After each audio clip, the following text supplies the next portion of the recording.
Quiero agradecer la gentil invitación que me ha cursado el profesor Giuseppe Martinico y los miembros del comité editorial de Diritti Comparati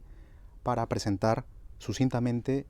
mi libro, fruto de mi investigación doctoral, que ha sido recientemente publicado en la editorial Tirán lo Blanc. Mi libro lleva por título Control de convencionalidad y Estado constitucional de derecho, y en él, como pueden anticipar, intento desentrañar jurídicamente esta tesis formulada por la Corte a partir del año 2006, que ha generado un intenso debate no solo al interior de las judicaturas en la región, sino también dentro de la academia, con posiciones muy distintas. No en vano se le ha calificado como una revolución copernicana al interior del sistema interamericano o un cambio de paradigma que reformula la relación entre el derecho interno y el derecho internacional. Vamos a desarrollar lo que resta de esta presentación respondiendo a tres preguntas: ¿por qué?, ¿cómo? ¿Y para qué? En relación a la primera, ¿por qué esta investigación? Estamos próximos a cumplir 20 años desde su creación y hasta el momento, como había anticipado ya, no existe un consenso al interior de la academia ni de la práctica judicial. Sin embargo, contamos con una ventaja no solo para ingresar a las posiciones dogmáticas que existen, sino también para valorar la práctica de la Corte Interamericana a lo largo de estos años y la recepción negativa o positiva al interior de determinados países de la región. Siendo esto así, nos podríamos preguntar, trasladándonos al cómo, es cómo hemos desenvuelto esta investigación. Muy bien, en el capítulo primero, abocándonos de manera exclusiva a las resoluciones de la Corte Interamericana, hemos conceptualizado con más de 60 sentencias, opiniones consultivas y resoluciones de supervisión de cumplimiento de sentencias que comprende la Corte Interamericana por esta doctrina. En resumidas cuentas, diré la Corte que se trata de una institución para la aplicación del derecho internacional, mediante la cual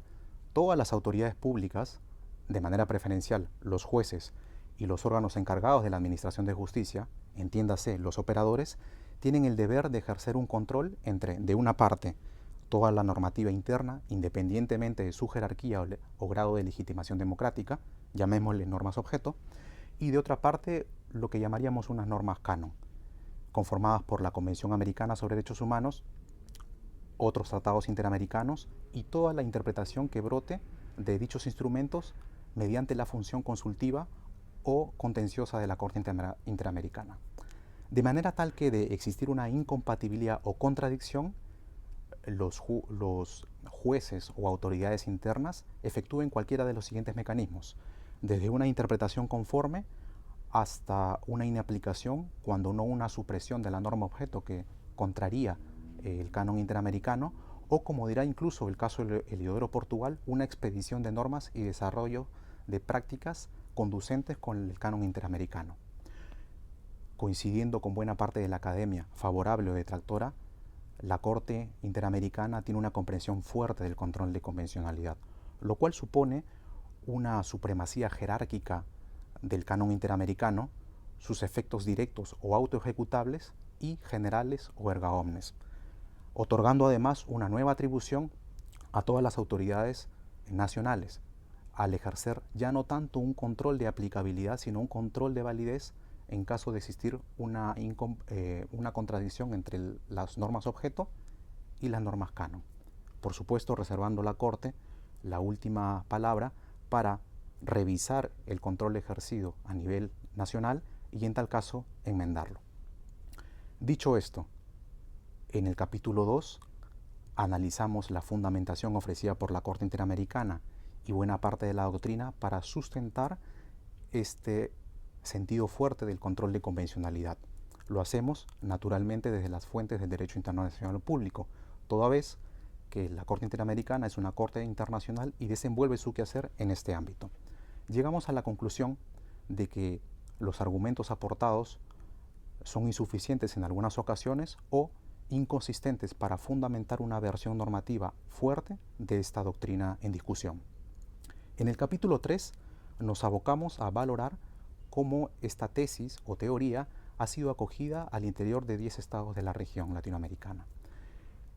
En concreto, llegamos a la conclusión de que los fragmentos recogidos por la Corte Interamericana para defender que buena parte de estos países han recibido con los brazos abiertos la teoría propuesta, en realidad conforman fragmentos o incompletos o no determinantes o simplemente no representativos. Por el contrario, existe una gran disparidad en el acogimiento o no de esta doctrina.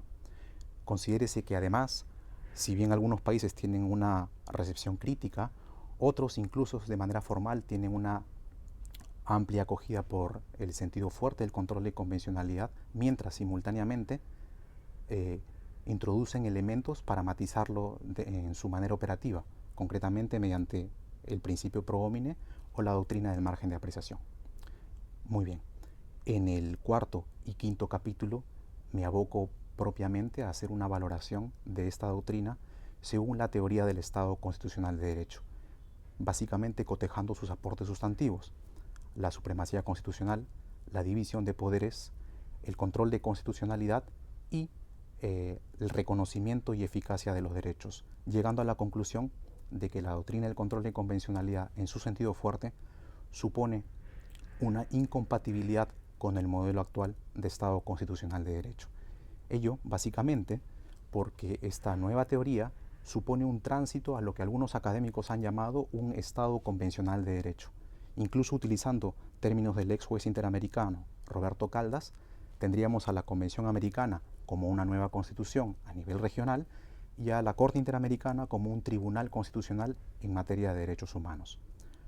No debería haber problema con este planteamiento si no fuese porque ha sido dado de manera pretoriana sin contar con la anuencia de los estados parte. En tal caso, para que esto prosiga de alguna manera, haría falta un nuevo consenso a nivel regional que se materialice o en un nuevo tratado o en una enmienda de la Convención Americana sobre Derechos Humanos. Cuando no, si es que queremos aproximarnos de manera singular a un acto unilateral de los estados.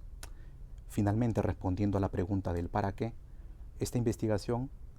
no tiene como propósito desconocer el rol importante que cumple la Corte Interamericana de Derechos Humanos, sino solo anticipar potenciales desenlaces problemáticos que desconozcan o posterguen los logros del constitucionalismo histórico